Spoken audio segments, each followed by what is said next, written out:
You want to start? You have the daily graphic there. Right. So I have the daily graphic here. Front page of the daily graphic. Largest salt mine starts operation. Electrochem employs 3,000 workers. Daily graphics GSA ISO Breakfast Summit.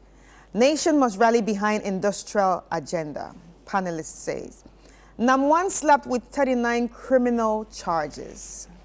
And that's all we have on the front page for the daily graphic. All right, I have the daily guide here. It says 540 garment and textile companies receive YEA funds. 450, okay. I hope the funds they received were substantial enough, to do something. And sometimes, let me just quickly take a peek at that. That says it's page 6. I wonder how much they got, if it says here. Well, it's okay. Doesn't okay. So yeah. So the textile companies received 18,000. Okay. So each of the 500 small-scale dressmaking and the 40 industrial garment and textile companies received more than 18,000 and 92,000 Ghana cedis respectively. Wow. It was pretty sizable. Yeah. So the small dressmaking companies received 18,000. And then the bigger industrial garment companies received 92,000, more than 92,000 each. It's pretty impressive. Why you've done well. Sure. Alan speaks tough over attack on agent. We have AG slaps NAM1 with 39 charges, and Nana opens Africa's biggest salt mine. Okay. All right, so heading on to the Business Finder, we have prioritize succession planning. Dr. Awal advises tourism industry players. YEA disburses 12.9 million to Ghana cedis to garment textile model trainers. Second Lady leads AfriWork team to Kenya. The front page of the Chronicle has these headlines. It says over 7 million Ghana cedi COVID-19 donations paid into consolidated fund. We have Edwajiri finally catches fire. Two shot dead, several others injured in protracted chieftaincy ruckus. And I'll not accept attacks on any of my followers, Alan is speaking. And the scripture for today on the front page of the Chronicle, it says here, James 4:17. If anyone then knows the good they ought to do and does it not, it is sin for them. Okay. All right, so that's it for the Chronicle. And on the Daybreak, we have Kotoka International Airport exclusive club. Nana commissions Africa's biggest salt mine. Group cautions Ken Ejapon. Alan spits fire. YEA supports garment and textile companies.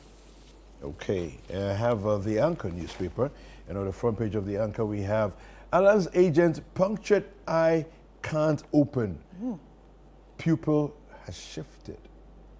Wow. Wow. This is a specialist diagnosis, on his eye. Sad news here, Boachi Jan passes on, and Kwesi Pratt predicts 4 more coups in the offing. This is regarding West Africa. 4 more coups he's predicting. Kokonsa police, says Kokonsa police chiefs to be grilled today over IGP leaked tape. Okay, and the third eye care and vision center screens children. Okay, so that's what we have for the Anchor newspaper. All right, so on the Business and Financial Times, we have Green Project Financing, Challenges and Way Forward.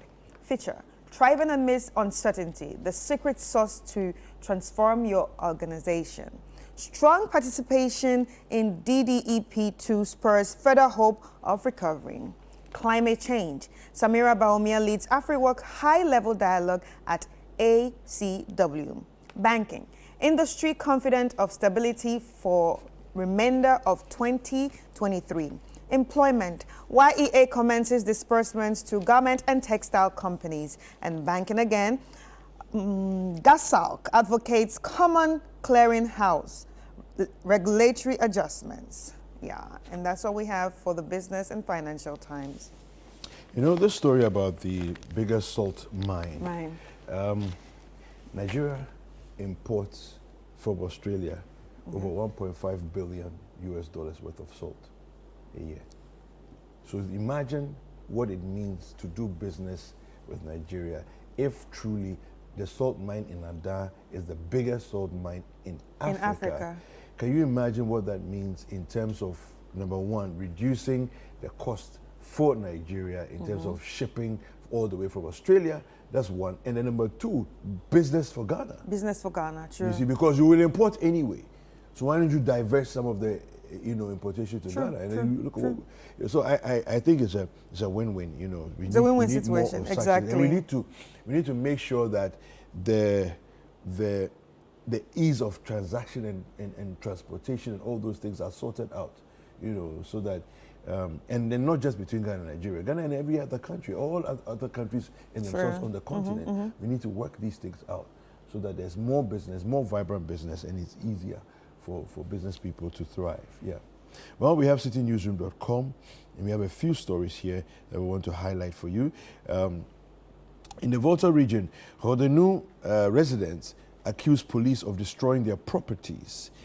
4 fishmongers arrested for drying fish on public payment have been released. Okay. All right. Gabon president calls on friends, in quote, to make noise over coup. Yeah. Did you watch that video? Yeah, I watched that video. I watched that video. Yeah. People forget that no matter how long you're in power for, you're still human. Yes. You're still human. Yes. I think, and I feel like it was at that moment you realize, oh, I'm just any other human being. Yeah. Yeah. News coming from Tamale, 13 suspects arrested for attacking court have been granted bail. Okay, and there's a few more headlines there. We have good governance key to preventing coups from a security analyst. Minority condemns police injunctions against its BOG protest. Police run to court over minorities' refusal to change route for BOG protest. And you can go to citinewsroom.com for your credible news updates. Businessnews.com gives you your up-to-date business news. And of course, Citi Sports Online brings you sporting news from around the world. And talking about sports, Sports Review is next.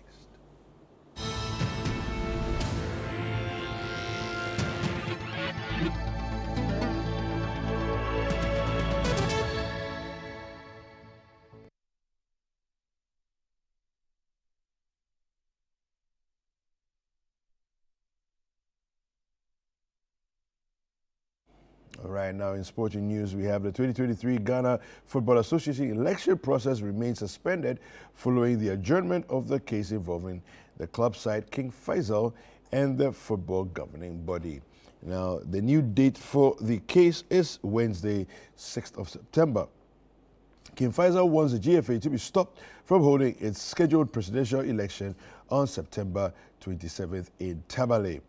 They want this restraint to continue unless elections for the representatives of the National League clubs, regional football associations, and the related bodies are completed.